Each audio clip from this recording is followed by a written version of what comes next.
I first saw my next guest many times through the years with the excellent band Type O Negative.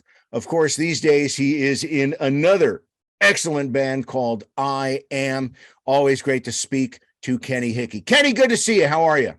Great. How you doing, man? I'm doing well. You know what? If we could do a bit of ancient history first. Here it is all these years later, and Type What do O you mean Negative. ancient? Hey, I was there.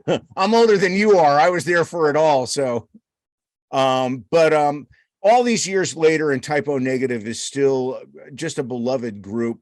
What was it the band did that keeps people interested all these years later? You know, it is a great thing. We seem to have transcended to a whole new generation. There's a lot of young kids listening to this stuff that are listening to the stuff we did now. And, it's an awesome thing. You know, I'm really grateful for it.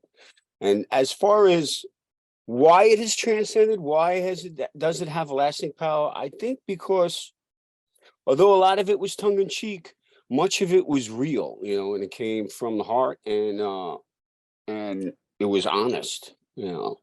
And I think that no matter what happened to us, we never kind of sold out to the industry. And I don't think we were capable of it really.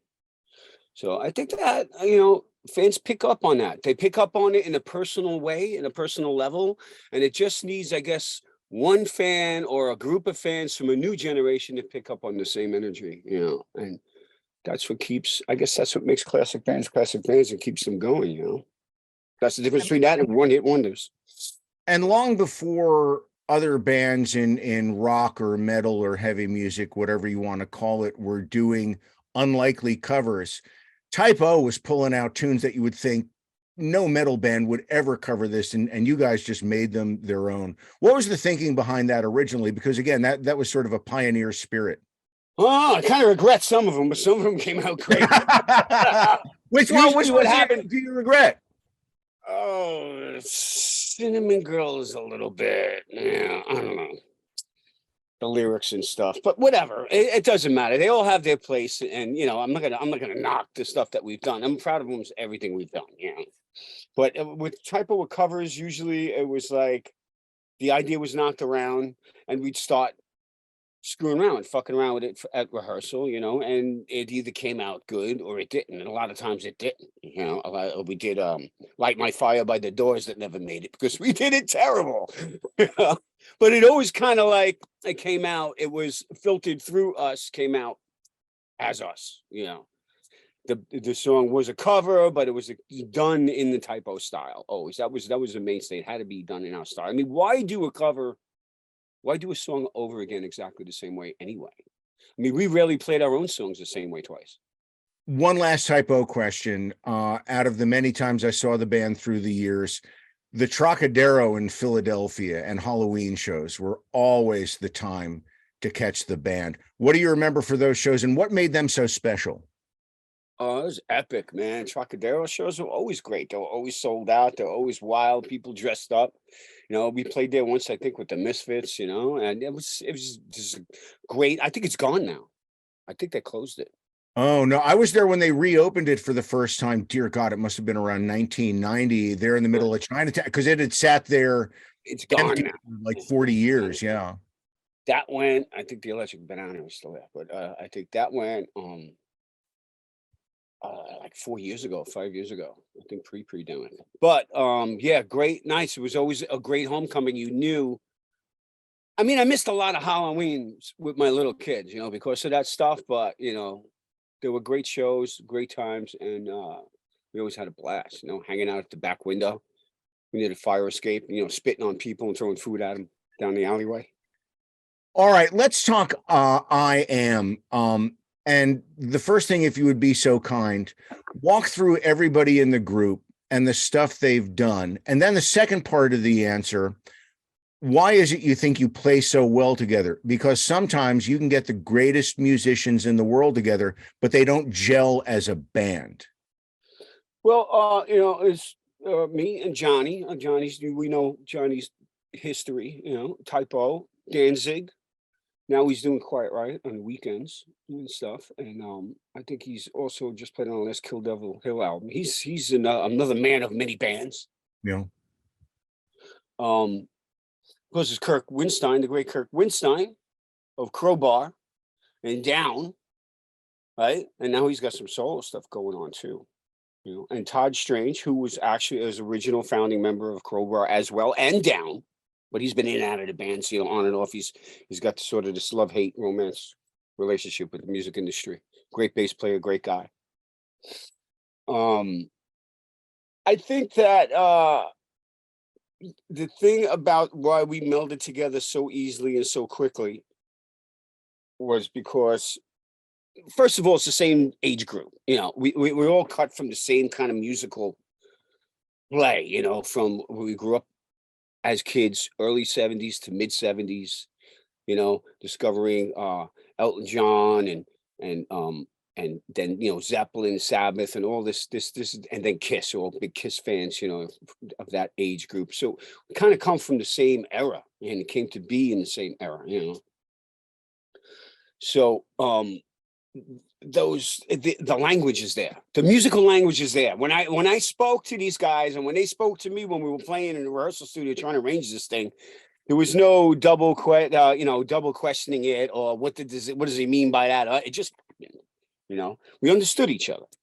So that's a big deal, you know, being from the same age group, and also Todd and Kirk being from the same neighborhood, that counts too with a band. You know, you come from the same areas, you grow up in the same place like me and Johnny did, you know, that counts too. And it just so happens that Brooklyn, I don't know, in a lot of ways has a lot of things in common with New Orleans, you know, as far as the people are big, they got big attitudes, they got big mouths, they got, you know, sarcastic senses of humor, you know, there's a lot of big cultural melting pot in the town, you know. So I think that helped too. And just being fans of the same music. Dreams always die with the sun. Tell me about the song.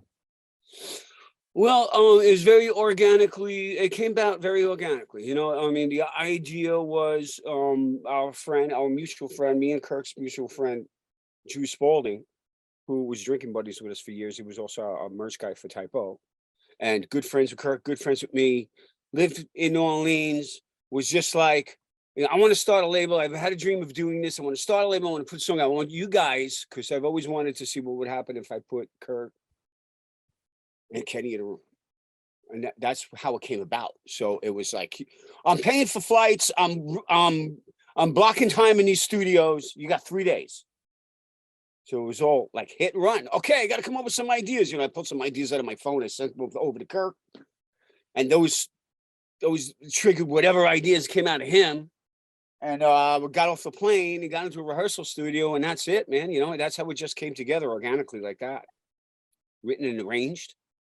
And it was very spontaneous thing. So you've got the one tune. What else is coming down the pike? Who knows? We've yet to see.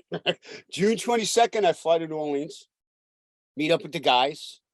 Again, I got a bunch of riffs, ideas that I haven't finished.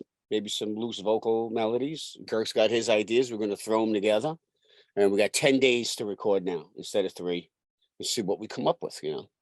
Maybe we'll come up with an EP. Maybe it'll blast out a whole LP. Who knows? We'll see. We've yet to see. Do you like having harsh deadlines like that to light a fire under your ass?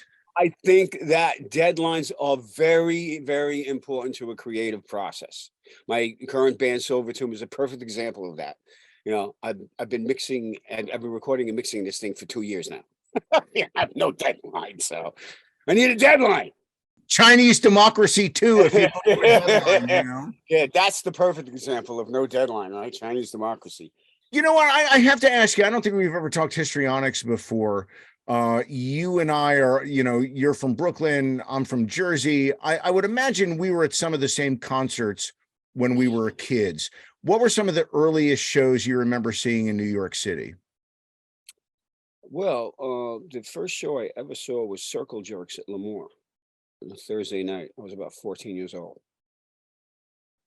And I used to see T.T. Quick a lot around town when I was. I remember T.T. Quick. I used to Quick had Yeah, they had a huge impact on me. Yeah, well, like when I saw TT quit, because I was an AC/DC fan, and when they blessed out their AC/DC and their start, their sets, and they just blew me away. I was a little kid, I was like, that's when I realized I got to do it. This is what I want to do. I want to be king of Lemoore. I remember the radio spots for them. What were some of the first big arena shows that you saw? The first big arena show I saw was Defenders of the Faith, Judas Priest, 1984, at the Meadowlands. The Brendan Byrne Arena.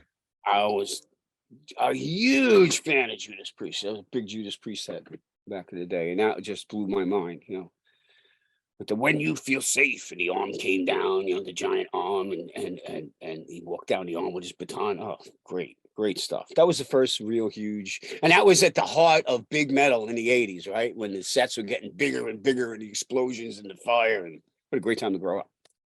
There's a band and a song in particular that I've spoken to a few bands through the years, and I'm like, this song should have been a hit. It wasn't a hit. Someone will make it into a hit if they cover it. And they all look at me like I'm crazy. They never heard of the song. They never heard of the band.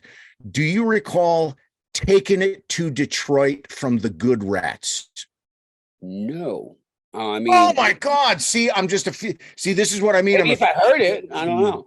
They played all the New York clubs. They were on Passport Records, and Kenny, they came this close. They came this fucking close to making it. And it all fell through, as it does sometimes. But that song, Taking It to Detroit, mark my words, someone is going to cover it. Someone is going to have a smash with it. Is it like a Detroit? It was long. It was before Detroit Rock City. It was. Oh, really? Detroit Rock City. Yeah, it had to have been maybe 74 or 70. Oh, that's before. I was too young. Yeah. Yeah. Well, does it seem like 30 years since Bloody Kisses? To me, I'm like, no, it's not. That's a 15, 12. Christ, it's 30 years old.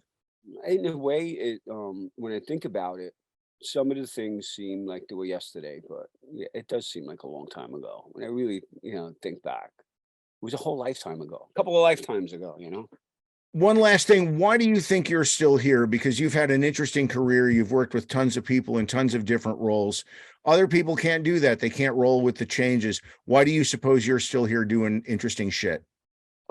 Because I have to. I don't have a choice. If I don't, I have to force myself to do it, even when I'm hesitant, because if I don't, it'll deform me. It'll make me miserable. I have to create. I have to have some kind of creative outlet. And I love performance. And it's just something that has been in me longer than anything else I've desired to do. So it'll always be part of me. I'll be doing it hopefully when I'm old fart and I look like an undertaker, I'm like 80. I want to be doing something.